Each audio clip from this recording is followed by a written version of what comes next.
Hello students, welcome back. আজকে আলোচনা করব কোষ চক্র বা সেল সাইকেল। তো কোষ চক্রের কিন্তু দুটি দশা, একটি হলো ইন্টারফেজ এবং একটি হলো মাইটোটিক ফেজ বা এম দশা বলা হয়।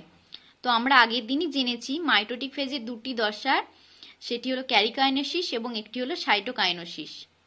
ক্যারিওকাইনেসিস অর্থাৎ নিউক্লিয়াসের বিভাজন হয় এবং সাইটোকাইনেসিস সাইটোপ্লাজমের বিভাজন হয়। কিন্তু আজকের ভিডিওতে আমরা জানব ইন্টারফেজ দশার সম্পর্কে। তো ইন্টারফেজ দশার আবার তিনটি উপদশা রয়েছে, সেগুলি হল G1 বা একে গ্যাপ 1ও বলা হয়, এস দশা অর্থাৎ সংশ্লেষণ দশা এবং এই G2 দশা অর্থাৎ গ্যাপ 2 দশা। এখানে G1 দশার সম্পর্কে আমরা জানব। প্রথমে আমরা এখানে একটা কোষ চক্র এঁকে নিয়েছি। এটি হলো G1, S, G2 এবং তারপর প্রোফেজ, মেটাফেজ, অ্যানাফেজ, টেলোফেজ। এটি হলো এম দশা বা মাইটোটিক দশা, আর এই দিকটি হলো ইন্টারফেজ দশা। তো এখানে প্রথমে আমরা জানবো G1 দশাতে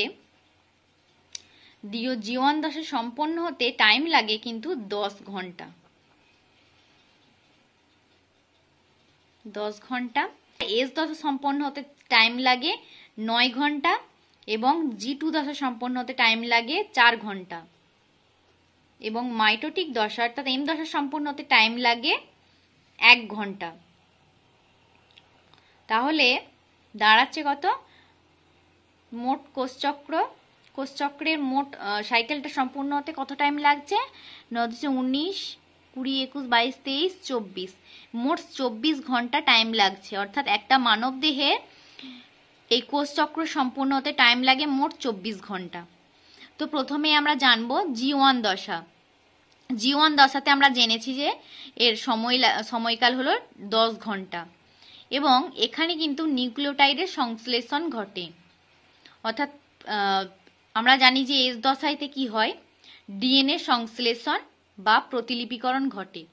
তো এই যে ডিএনএ সংশ্লেষণ ঘটে তার জন্য তো কিছু উপকরণ লাগবে, সেই উপকরণগুলি এই G1 দশায় তৈরি হয়। যেমন আমরা জানি বিরিয়ানি তৈরি করতে কিন্তু তার আগে কিছু উপকরণ আমরা তৈরি করি, যেমন বিরিয়ানির মশলা, কেওড়া জল, গোলাপ জল, এইসব জিনিসগুলো আমরা প্রথমে জোগাড় করি। তো সেইভাবে একইভাবে এস দশায় যে ডিএনএ সংশ্লেষণ ঘটবে তার জন্য কিন্তু এই G1 দশায় তার প্রয়োজনীয় কিছু জিনিস এখানে তৈরি হবে। সেগুলি তার মধ্যে একটি হলো নিউক্লিওটাইডের সংশ্লেষণ ঘটে। অর্থাৎ নিউক্লিওটাইডটা কি আমরা জানবো।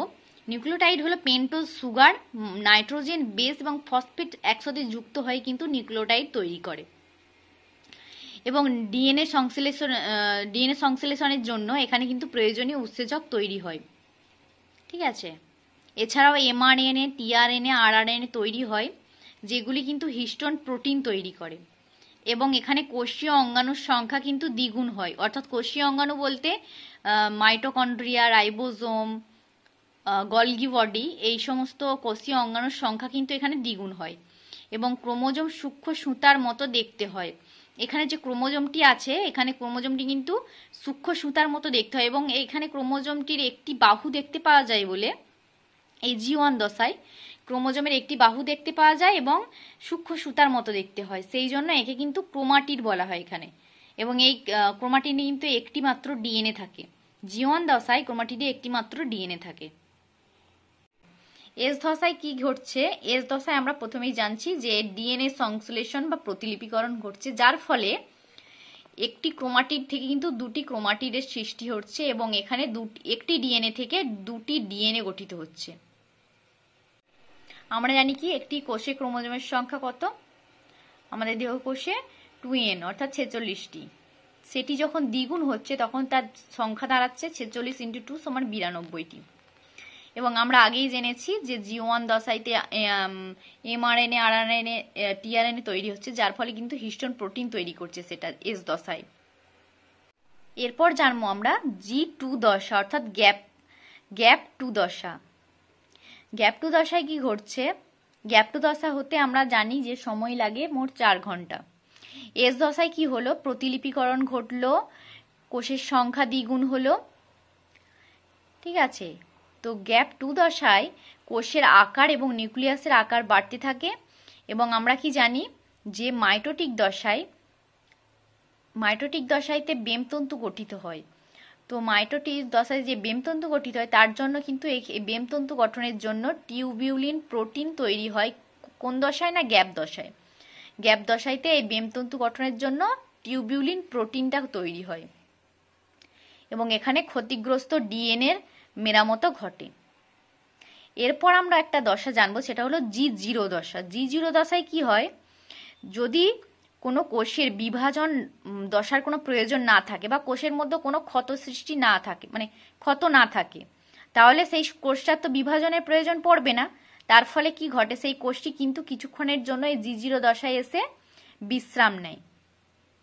ঠিক আছে, আবার যদি কখনো সেই কোষটার মধ্যে ক্ষত সৃষ্টি হয় তাহলে আবার পুনরায় সেই কোষটি এই G0 দশা থেকে আবার G1 দশায় প্রবেশ করে। আবার সেই কোষটি সেখান থেকে কোষের বিভাজন ঘটে এবং ডিএনএ এস দশায় এসে রেপ্লিকেশন ঘটে, G2 দশায় আকার বাড়ে এবং তারপর এবারে মাইটোটিক দশাইতে প্রোফেজ, মেটাফেজ, অ্যানাফেজ, টেলোফেজের মাধ্যমে দুটি অপত্য নিউক্লিয়াসের সৃষ্টি হয়।